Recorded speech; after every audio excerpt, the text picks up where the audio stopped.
ರಘು. ಯಾಕೆ? ರಘು ಅಂದರೆ ಅವರು ನ್ಯಾಯಬದ್ಧವಾಗಿ ಆ ವ್ಯಕ್ತಿ ತೂಕಕ್ಕೆ ಅವರು ಕರೆಕ್ಟಾಗಿ ಮಾತಾಡ್ಕೊಂಡು ಆಟ ಆಡ್ಕೊಂಡು ಹೋಗ್ತಾ ಇದ್ದಾರೆ. ನಂಗೆ ಮಿಕ್ಕಿದ್ರೆಲ್ಲ ಒಂಥರ ಆರ್ಟಿಫಿಷಿಯಲ್ ಥರ ಅನ್ನಿಸ್ತು. ನಗುವಿನಲ್ಲಿ ಹಾಸ್ಯದಲ್ಲೇ ಒಂದು ಸ್ವಲ್ಪ ಕಿರಿಕಿರಿ ಆಗೋ ಥರ ಮಾತ್ರ. ಅದು ಸ್ಪೋರ್ಟ್ಸ್ ಮೆನ್ಶಿಪ್ಪಲ್ಲಿ ನಮಗೆ ಇಷ್ಟ ಆಗ್ತಾ ಇಲ್ಲ.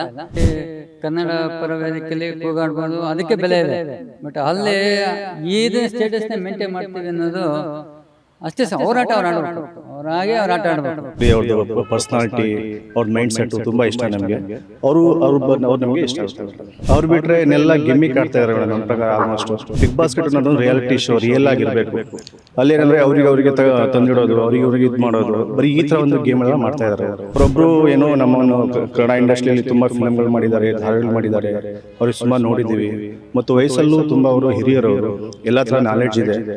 ಬಟ್ ಏನಂದ್ರೆ ಅವರು ನನಗೆ ವಯಸ್ಸು ಇದೆ, ನನಗೆ ಇದಿದೆ, ನಾನು ಎಲ್ಲ ತಿಳ್ಕೊಂಡಿದ್ದೀನಿ, ಇಲ್ಲಿರೋರು ನನಗಿಂತ ಎಲ್ಲರೂ ಚಿಕ್ಕವರು ಅನ್ನೋ ಒಂದು ಮೈಂಡ್ ಸೆಟ್ ಇದೆ ಅವ್ರಿಗೆ.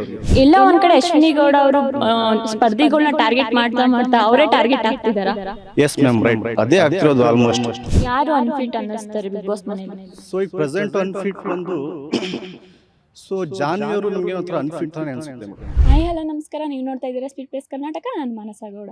ಕರ್ನಾಟಕದ ಫೇವ್ರೇಟ್ ರಿಯಾಲಿಟಿ ಶೋ ಅಂದರೆ ಅದು ಬಿಗ್ ಬಾಸ್.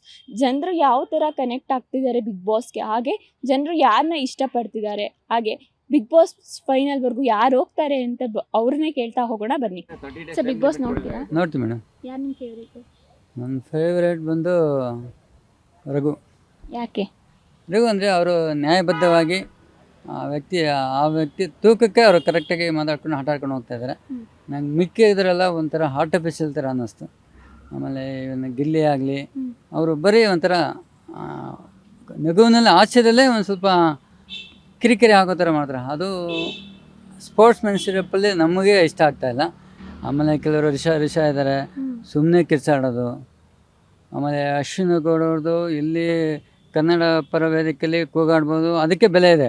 ಬಟ್ ಅಲ್ಲಿ ಇದೇ ಸ್ಟೇಟಸ್ನ ಮೇಂಟೈನ್ ಮಾಡ್ತೀವಿ ಅನ್ನೋದು ಅಷ್ಟೇ. ಹೋರಾಟ ಅವ್ರು ಆಡಬೇಕು, ಅವರಾಗೆ ಅವ್ರು ಆಟ ಆಡಬೇಕು. ಬಟ್ ನಾನು ಇಲ್ಲೇನೋ ಆಗಿದೆ, ನನಗೆ ಅವಮಾನ ಆಗೋಯ್ತು ಅಂದಾಗ ನಾವು ಅದು ತಕ್ಕನಾಗಿರ್ಬೇಕು. ಅವರು ಇನ್ನೊಬ್ರು ಕೌಂಟ್ರ್ ಏನು ಮಾಡಿದಾಗ ಅದಕ್ಕೆ ಕರೆಕ್ಟಾಗಿ ನಾವು ಮಾತಾಡಬೇಕು. ನಂದು ಪ್ರೆಸ್ಟೀಜ್ ಗೌರವ ಆಯಿತು ಅಂದರೆ ಪ್ರೆಸ್ಟೀಜು ಇವರು ಅದೇ ಥರ ಉಳಿಸ್ಕೋಬೇಕು. ಒಬ್ಬ ಹೆಣ್ಣು ಮಗಳಾಗಿ ಆ ಗೌರವನ ಅವರು ಉಳಿಸ್ಕೊಂಡು ಅದೇ ಥರ ಮಾತಾಡಬೇಕು.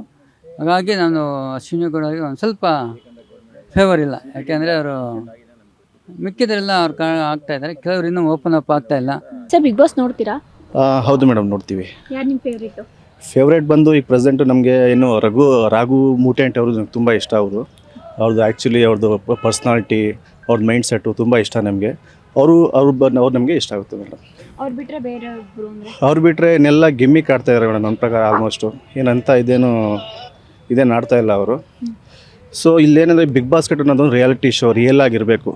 ಅಲ್ಲೇನಂದರೆ ಅವ್ರಿಗೆ ತಂದಿಡೋದು, ಅವ್ರಿಗೆ ಇದು ಮಾಡೋದು, ಬರೀ ಈ ಥರ ಒಂದು ಗೇಮ್ ಎಲ್ಲ ಮಾಡ್ತಾ ಇದ್ದಾರೆ ಅವರು. ಸೊ ಇದು ರಿಯಾಲಿಟಿ ಶೋ ಅಂತ ಅನ್ಸ್ಕೊಳ್ಳಲ್ಲ. ಅಷ್ಟೊಂದಾಗ ಯಾರು ನಮಗೆ ಕಂಫರ್ಟಾಗಿ ರಘು ಅವ್ರು ಬಿಟ್ಟರೆ ಅಂತ ಯಾರು ಅನಿಸಿಲ್ಲ ಮೇಡಮ್. ಒಟ್ಟಿನಲ್ಲಿ ಅಶ್ವಿನಿ ಅವ್ರು ನೋಡಿದ್ರೆ ಏನು ಅನಿಸುತ್ತೆ ನಿಮಗೆ? ಮೇಡಮ್, ಅಶ್ವಿನಿ ಅವರು ಅವರೊಬ್ಬರು ಏನೋ ನಮ್ಮನ್ನು ಕನ್ನಡ ಇಂಡಸ್ಟ್ರಿಯಲ್ಲಿ ತುಂಬ ಫಿಲಮ್ಗಳು ಮಾಡಿದ್ದಾರೆ, ಧಾರಾವಾಹಿಗಳು ಮಾಡಿದ್ದಾರೆ. ಅವ್ರಿಗೆ ಸುಮಾರು ನೋಡಿದ್ದೀವಿ. ಮತ್ತು ವಯಸ್ಸಲ್ಲೂ ತುಂಬ ಅವರು ಹಿರಿಯರವರು, ಎಲ್ಲ ಥರ ನಾಲೆಡ್ಜ್ ಇದೆ. ಬಟ್ ಏನಂದರೆ ಅವರು ನನಗೆ ವಯಸ್ಸು ಇದೆ, ನನಗೆ ಇದಿದೆ, ನಾನು ಎಲ್ಲ ತಿಳ್ಕೊಂಡಿದ್ದೀನಿ, ಇಲ್ಲಿರೋರು ನನಗಿಂತ ಎಲ್ಲರೂ ಚಿಕ್ಕವರು ಅನ್ನೋ ಒಂದು ಮೈಂಡ್ ಸೆಟ್ ಇದೆ ಅವ್ರಿಗೆ. ಪಾಪ ಇರಲಿ ಅವರು, ಅಂದರೆ ಆ ಥರ ಒಂದು ಆ ಲೆವೆಲಲ್ಲಿ ಇದ್ದಾರೆ ಅವರು. ಆ ಥರ ಇರಬಾರ್ದು ಅನ್ನೋದಿಲ್ಲ ಅವ್ರಿಗೆ, ಬಟ್ ಒಳ್ಳೆಯದೇ ಅವ್ರಿಗೆ. ಬಟ್ ಅದು ಯಾಕೋ ಸ್ವಲ್ಪ ರಿಯಾಲಿಟಿ ಶೋಲಿ ಸ್ವಲ್ಪ ಜಾಸ್ತಿ ಆಯಿತು ಅಂತ ಅನಿಸುತ್ತೆ ಮೇಡಮ್. ಅದ್ರ ಬಗ್ಗೆ ಈ ಥರ ಇದೆ. ಬಟ್ ಓಕೆ, ಅವ್ರ ಗೇಮ್ ಚೆನ್ನಾಗಿ ಆಡ್ತಾ ಇದ್ದಾರೆ, ಅವ್ರ ನಿಲುವು ಚೆನ್ನಾಗಿ ತೊಗೊಳ್ತಾರೆ. ಒಬ್ಬರು ಕನ್ನಡ ಪರ ಹೋರಾಟಗಾರ್ತಿ ಅವರು, ಅವ್ರ ಬಗ್ಗೆ ಹೆಮ್ಮೆ ಇದೆ ನಿಮಗೆ. ಓಕೆ ಮೇಡಮ್, ಅವರು ಓಕೆ, ಅವ್ರು ಇರೋದು ಪರ್ಸ್ನಾಲಿಟಿಗೆ ಅದು ಓಕೆ, ಅವ್ರು ಆ ಥರ ಇದ್ದಾರೆ. ಓಕೆ ಮೇಡಮ್, ಅದೇನು ಆ ಥರ ಇಲ್ಲ. ಎಲ್ಲ ಒಂದು ಕಡೆ ಅಶ್ವಿನಿ ಗೌಡ ಅವರು ಸ್ಪರ್ಧಿಗಳನ್ನ ಟಾರ್ಗೆಟ್ ಮಾಡ್ತಾ ಅವರೇ ಟಾರ್ಗೆಟ್ ಆಗ್ತಿದ್ದಾರಾ? ಎಸ್ ಮ್ಯಾಮ್, ರೈಟ್, ಅದೇ ಆಗ್ತಿರೋದು ಆಲ್ಮೋಸ್ಟು. ಏನಕ್ಕಂದರೆ ಅವರು ಕೆಲವು ಟಾರ್ಗೆಟ್ ಮಾಡ್ತಾ ಇದ್ದಾರೆ. ಇವನು ಮುಂದೆ ಹೋಗ್ತಾ ಇದ್ದಾನೆ, ಇನ್ನೊಬ್ಬರು ಮುಂದೆ ಹೋಗ್ತಾ ಇದ್ದಾರೆ, ಇವ್ರಿಗೆ ಯಾವ ಥರ ಗೇಮ್ ಆಡ್ಬೋದು, ಈ ಥರ ಥಿಂಕ್ ಮಾಡ್ತಾ ಇದ್ದಾರೆ. ಬಟ್ ಆ ಥರ ಮಾಡಬಾರ್ದು ಅವರು. ಆಲ್ಮೋಸ್ಟು ಒಂದು ಒಳ್ಳೆ ರೀತಿಲಿ ಹೋಗಲಿ ಅನ್ನೋದು ನಮ್ಮೊಂದು ಅಭಿಪ್ರಾಯ ಮೇಡಮ್, ಅಷ್ಟೇ. ಗಿಲ್ಲಿ ಬಗ್ಗೆ ಏನು ಹೇಳ್ತೀರಾ? ಅವ್ರ ಕಾಮಿಡಿ ಆಗಿರ್ಬೋದು, ಅಥವಾ ಅವ್ರ ಮನೇಲಿ ನಡ್ಕೋತಾ ಇರೋದಾಗಿರ್ಬೋದು, ಏನು ಹೇಳ್ತೀರಾ? ಮೇಡಮ್, ಗಿಲ್ಲಿ ಅವ್ನು ಬಂದು ನಾವು ಸುಮಾರು ವರ್ಷದಿಂದ ನಾನು ಫಾಲೋ ಮಾಡ್ತಾ ಇದ್ದೀನಿ. ಜಿ ಕನ್ನಡದಲ್ಲಿ ಇರ್ಬೋದು, ಕೆಲವೊಂದು ರಿಯಾಲಿಟಿ ಶೋ ಇರ್ಬೋದು. ಒಳ್ಳೆ ಮನುಷ್ಯ, ಒಳ್ಳೆ ಆ್ಯಕ್ಟಿವಿಟಿ. ಮತ್ತು ಮಂಡ್ಯದಲ್ಲಿ ನಾವು ಕೂಡ ಮಂಡ್ಯ ಏನು ಸ್ವಲ್ಪ ಕೋಆರ್ಡಿನೇಷನಲ್ಲೇ ಇದ್ದೀವಿ. ಒಳ್ಳೆ ಹುಡುಗನೇ, ಬಟ್ ಏನಂದರೆ ಸ್ವಲ್ಪ ಅತಿರೇಕ ಆಗ್ತಿದೆ ಅವ್ನು ಮಾಡ್ತಿರೋದು. ಕಾಮಿಡಿಯನ್ ಇರ್ಬೋದು, ತುಂಬ ಅತಿರೇಕ ಆಗ್ತಿದೆ, ಲಿಮಿಟ್ ಕ್ರಾಸ್ ಮಾಡ್ತಾ ಇದ್ದಾನೆ. ಮತ್ತು ಬಿಗ್ ಬಾಸ್ಕೆಟ್ ಏನೋ ಕೆಲವೊಂದು ರೂಲ್ಸು ರೆಗ್ಯುಲೇಷನ್ ಕೊಡ್ತಾ ಇರ್ತಾರೆ, ಅದರಲ್ಲೆಲ್ಲ ಮಧ್ಯೆ ಬಾಯಿ ಆಗ್ತಾ ಇರ್ತಾನೆ. ಇನ್ನೊಬ್ಬರು ಅಭಿಪ್ರಾಯ ಕೇಳೋಷ್ಟು ಅವನಿಗೆ ತಾಳ್ಮೆ ಇಲ್ಲ. ಈ ಥರ ಎಲ್ಲ ತುಂಬ ಇದೆ ಮೇಡಮ್. ಒಂದು ಓಕೆ, ಒಳ್ಳೆ ಹುಡುಗನೇ ಅವನು, ಬಟ್ ಏನಂದರೆ ಅದನ್ನು ಸ್ವಲ್ಪ ಕಂಟ್ರೋಲ್ ಮಾಡಿಕೊಂಡ್ರೆ ಅವನು ಬೆಸ್ಟ್ ನಮ್ಮ ಕನ್ನಡ ಇಂಡಸ್ಟ್ರಿ ಇರ್ಬೋದು, ನಮ್ಮ ಬೆಸ್ಟ್ ಏನು ಕಾಮಿಡಿ ಇಂಡಸ್ಟ್ರಿ ಇರ್ಬೋದು, ಒಂದು ಒಳ್ಳೆ ಅವನಿಗೆ ಸ್ಥಾನ ಸಿಗುತ್ತೆ ಮೇಡಮ್ ಅವನಿಗೆ. ಬಿಗ್ ಬಾಸ್ ಅನ್ನೋ ಒಂದು ರಿಯಾಲಿಟಿ ಶೋ ಬರೀ ಮನೋರಂಜನೆಗೆ ಮಾತ್ರ ಸೀಮಿತ ಆಗಿದೆ. ಜನಗಳಿಗೆ ಯಾವ ಥರದ ಮೆಸೇಜ್ ಆಗಲಿ ಏನು ಕೊಡ್ತಾ ಇಲ್ಲ. ಇದಕ್ಕೆ ಏನು ಹೇಳ್ತೀರಾ? ಮೇಡಮ್ ಇದು ನಿಜ, ನೀವು ಹೇಳಿದ್ದು ಕರೆಕ್ಟಾಗಿದೆ ಅದು. ಬಟ್ ಆ್ಯಕ್ಚುಲಿ ರಿಯಾಲಿಟಿ ಶೋ ಅಂದರೆ ನಮ್ಮ ಮನಸ್ಥಿತಿ, ನಮ್ಮ ಸಮಾಜ ಯಾವ ಥರ ಇದೆ, ನಾವು ಯಾವ ಥರ ಇದ್ದೀವಿ ಅನ್ನೋದನ್ನು ಎತ್ತಿ ತೋರಿಸ್ಬೇಕು. ಸೊ ಇವ್ರೇನು ಮಾಡ್ತಿದ್ದಾರೆ ಅಂದರೆ ಯಾವುದೊಂದು ಪ್ರಮೋಷನ್ಗೋಸ್ಕರವಾಗಿ, ಯಾವುದೋ ಅಡ್ವರ್ಟೈಸ್ಮೆಂಟು ಗಿಮ್ಮಿಗೋಸ್ಕರವಾಗಿ, ಇನ್ನೊಂದು ಯಾವುದೋ ಎಲ್ಲಿಂದನೋ ದುಡ್ಡು ಬರುತ್ತೆ ಅವರಿಗೆ ಫೇಮಸ್ ಮಾಡೋಣ ಅನ್ನೋ ಉದ್ದೇಶಕ್ಕೋಸ್ಕರವಾಗಿ ಬರೀ ಎಂಥವ್ರನ್ನೇ ಇದು ಮಾಡ್ತಾರೆ ಅವರು. ಸೊ ಆ್ಯಕ್ಚುಲಿ ಬಂದು ಬೇರೆ ಬೇರೆ ಥರ ಕ್ಯಾಂಡಿಡೇಟ್ ತೊಗೋಬೇಕು. ಒನ್ಲಿ ಏನು ಟಿ ವಿ ಶೋ ಅದರಲ್ಲೇ ಇರೋದನ್ನ ತೊಗೊಂಡ್ರೆ ಆಗಲ್ಲ. ಯಾವುದು ಸ್ಪೋರ್ಟ್ಸ್ಮ್ಯಾನ್ಶಿಪ್ ಇರ್ಬೋದು, ಅಥವಾ ಬೇರೆ ಯಾವ್ದು ಗೇಮ್ಸಲ್ಲಿ ಇರ್ಬೋದು, ಅಥವಾ ಯಾರು ಪ್ಯಾರಾ ಒಲಿಂಪಿಕಲ್ಲಿ ಗೇಮ್ ಮಾಡಿರ್ಬೋದು, ಅಂಗವಿಕಲರಿರ್ಬೋದು, ಇಂಥವ್ರಿಗೆಲ್ಲ ಚಾನ್ಸ್ ಕೊಡಬೇಕು. ಅವ್ರಿಗೊಂದು ಜೀವನ ರೂಪ ಆಗುತ್ತೆ. ಇವ್ರೇನು ಮಾಡ್ಬೋದು, ಇವ್ರು ಬಿಗ್ ಬಾಸಿಗೆ ಬರ್ಬೋದು, ಬರ್ದೇ ಇರ್ಬೋದು. ಏನು ಜನರ ಮೈಂಡ್ಸೆಟಲ್ಲಿ ಒಂದು ತಿಂಗಳು ಇರ್ತಾರೆ ಅಷ್ಟೇ ಇವರು. ಈ ಪ್ರೀವಿಯಸ್ 12 ಶೋದಲ್ಲಿ ಯಾರು ಕಣ್ಣಿಗೇನು ಕಾಣ್ತಾ ಇಲ್ಲ. ಸೊ ಒಬ್ರಿಗೆ ಯಾರು ಜೀವನ ಕೊಟ್ಟರೆ ಅವರು ರಿಯಾಲಿಟಿ ಏನು ಅದರಿಂದ ನೋಡೋ ಒಂದು ವಯಸ್ಸು ಏನು ಎಲ್ಲ ಥರ ನೋಡ್ತಾ ಇದ್ದೀವಿ ಆಲ್ಮೋಸ್ಟ್ ಬಿಗ್ ಬಾಸ್ಗೆ. ಸೊ ಈ ಥರ ನೋಡ್ತಿರೋದ್ರಿಂದ ಎಲ್ಲರಿಗೂ ಒಂದು ಮೆಸೇಜ್ ಕೊಡುವಂಥ ಇರಬೇಕು. ಇದು ಹೆಂಗಾಗಿದೆ ಅಂದರೆ, ಈಗ ಮನೆ ಮೇಲಲ್ಲಿ ಅತ್ತೆ ಸೊಸೆ ಅತ್ತೆ ಜಗಳ ಆಡೋದು, ಅಪ್ಪ ಅಮ್ಮಗ ಜಗಳ ಆಡೋದು, ಆ ಥರ ಜಗಳ ಥರನ ತೋರಿಸ್ತಿದ್ದಾರೆ ಇವರು.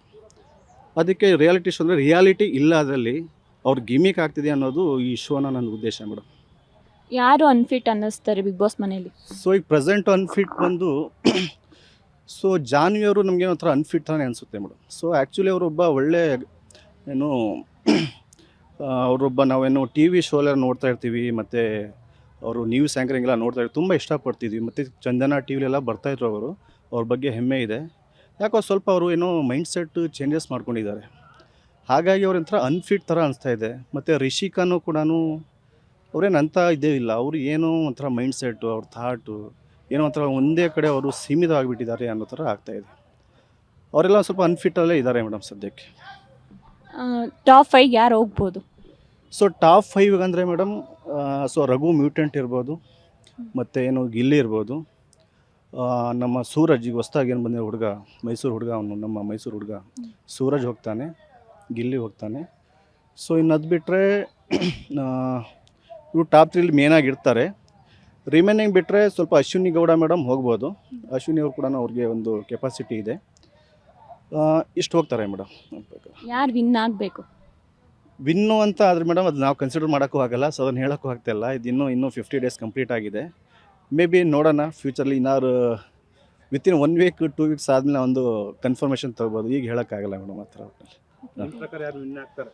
ಸೊ ನನ್ನ ಪ್ರಕಾರ ರಘು ಅವ್ರಿಗೆ ವಿನ್ ಆಗ್ಬೋದು ಅಂತ ನಾನು ಅಂದ್ಕೊಳ್ತೀವಿ ಸರ್.